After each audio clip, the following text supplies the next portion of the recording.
Un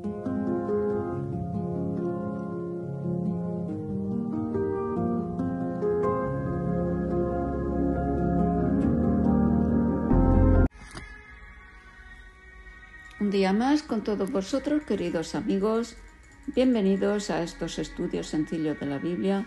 Hoy estamos en el tema 689 y vamos a seguir estudiando en el Nuevo Testamento la trayectoria del pueblo judío en el momento del nacimiento y durante la vida de Jesús, y también en los principios del cristianismo. Como siempre, tenemos a Francisco y le damos la palabra. Adelante, Francisco. Con el tema de ayer dimos por finalizado el estudio sobre la baja crítica de la Biblia. En el tema de hoy repasaremos algunos conceptos sobre la alta crítica de la Biblia. En contraste con la baja crítica, que tiene que ver mayormente con asuntos de lenguaje y de textos, la alta crítica se dedica al estudio de problemas de composición, incluyendo el autor, el momento, el lugar y las circunstancias en que se escribió el material en cuestión. También tiene que ver con la validez histórica del escrito. Desde el siglo XVIII, el principal método empleado para estudiar la Biblia ha sido el histórico crítico.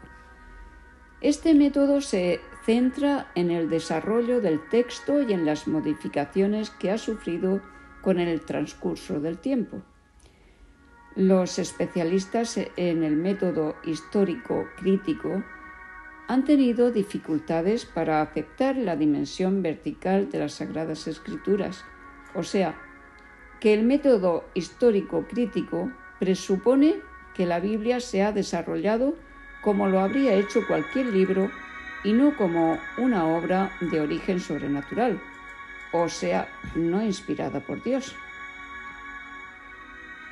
En primer lugar, se estudiará la alta crítica del Antiguo Testamento. Luego se abordará la alta crítica del Nuevo Testamento. Jesús y los apóstoles, como otros judíos de su tiempo y sus antepasados durante siglos anteriores, creían que Moisés había sido el autor inspirado de la Torá, es decir, la ley o el Pentateuco.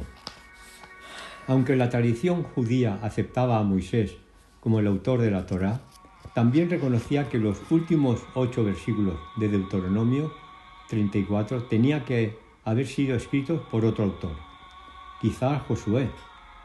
El famoso erudito judío español Iván Esdras, en 1092-1167, expresó duda de que Moisés hubiera escrito algunos pasajes del Pentateuco, pues afirmaba que eruditos judíos anteriores habían asignado a dichos pasajes fechas posteriores a la de Moisés.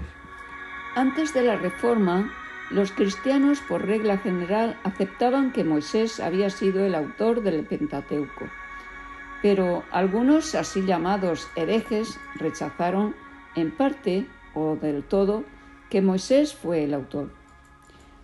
Los reformadores fueron firmes creyentes en la inspiración de la Biblia. Aceptaron las Escrituras como la única guía para la fe y la vida de los cristianos y consideraban que Moisés había sido el autor del Pentateuco, los 5 primeros libros de la Biblia.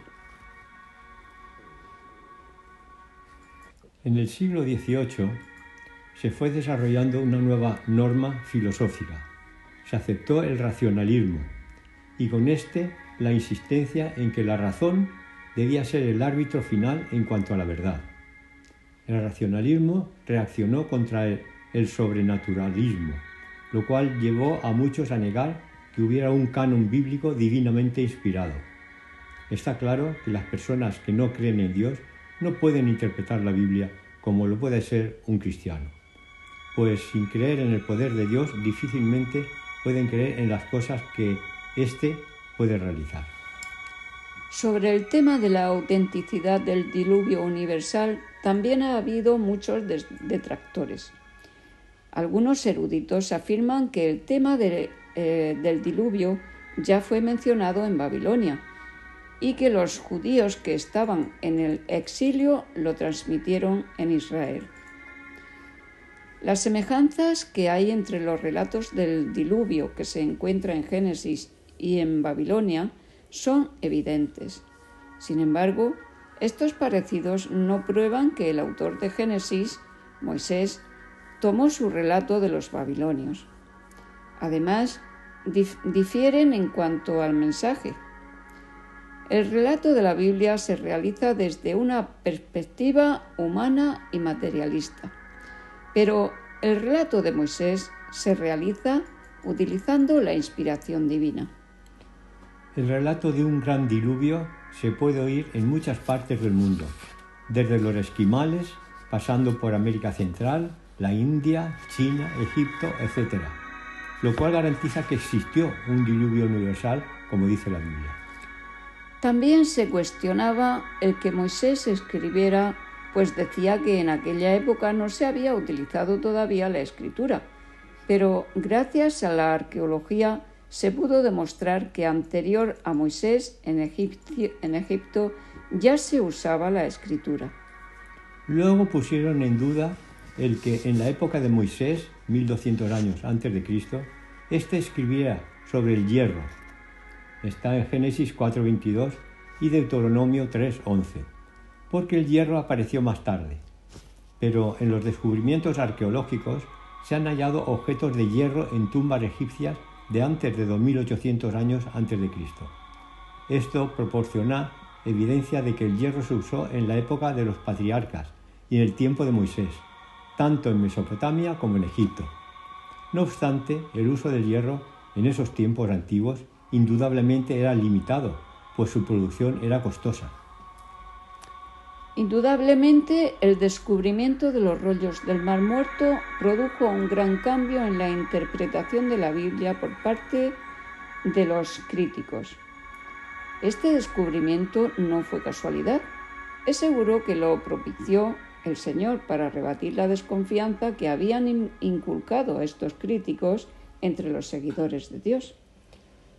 Respecto al libro del profeta Isaías, también ha habido muchas críticas en cuanto a si lo escribió Isaías o si lo escribió una parte, si se escribió mucho después de la muerte de Isaías, etc. El resumen es que ha habido y siempre habrá detractores de las Escrituras. Algunas dudas ya han sido aclaradas gracias a los descubrimientos arqueológicos, pero las que todavía no se han llegado a aclarar, posiblemente llegará el momento en que el Señor propicie su aclaración, o no lo haga, con la intención de ver cómo reacciona el pueblo de Dios en cuanto a la fe de que sucedió tal como dice su palabra, cosa que no llegará al entendimiento de los no creyentes. Bien, pues acabamos ya el tema de hoy, queridos amigos y amigas. Mañana continuamos el estudio del Nuevo Testamento con el tema 690. Así que muchas bendiciones y hasta mañana.